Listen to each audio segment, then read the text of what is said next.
Assalamualaikum warahmatullahi wabarakatuh. Hai teman-teman, perkenalkan nama saya Winda Aulia dan kedua teman saya Wahyu Tri Yulianto dan Syifa Urahmah.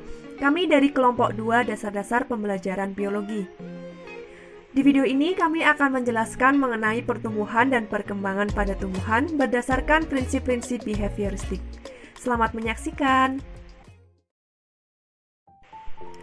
Mari kita masuk ke pembahasan yang pertama. Sebelum itu, tahukah Anda apa yang dimaksud dengan pertumbuhan dan perkembangan pada tumbuhan? Dan apa saja perbedaan dari kedua hal tersebut? Mari kita simak bersama-sama. Pertumbuhan adalah suatu proses bertambahnya jumlah sel tubuh suatu organisme yang disertai dengan pertambahan ukuran dan berat. Selain itu, pertumbuhan juga bersifat irreversibel atau tidak dapat kembali pada keadaan semula.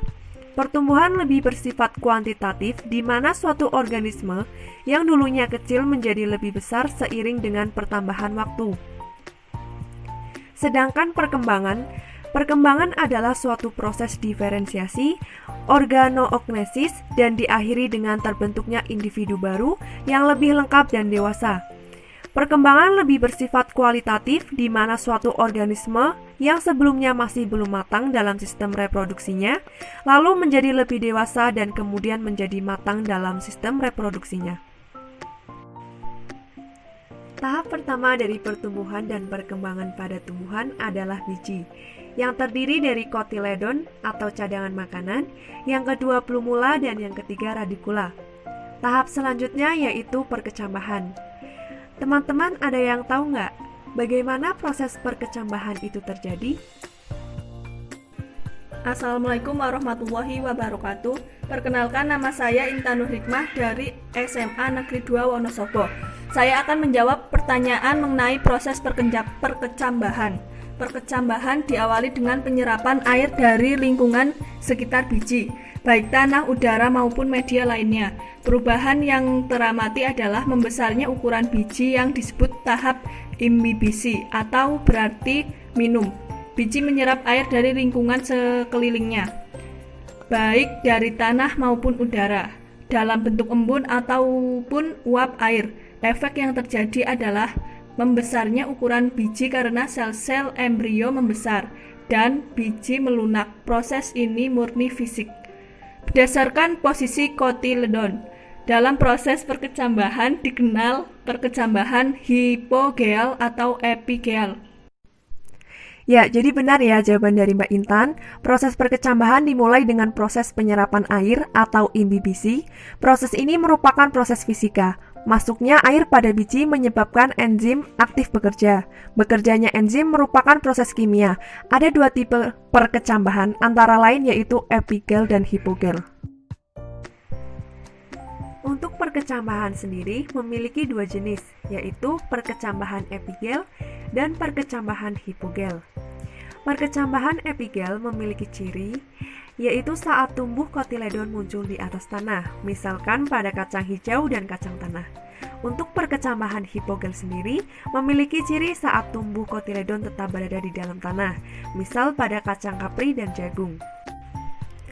Nah, kita masuk ke pembahasan yang kedua, yaitu pertumbuhan organ. Pertumbuhan organ terdiri dari dua, yaitu pertumbuhan primer dan pertumbuhan sekunder.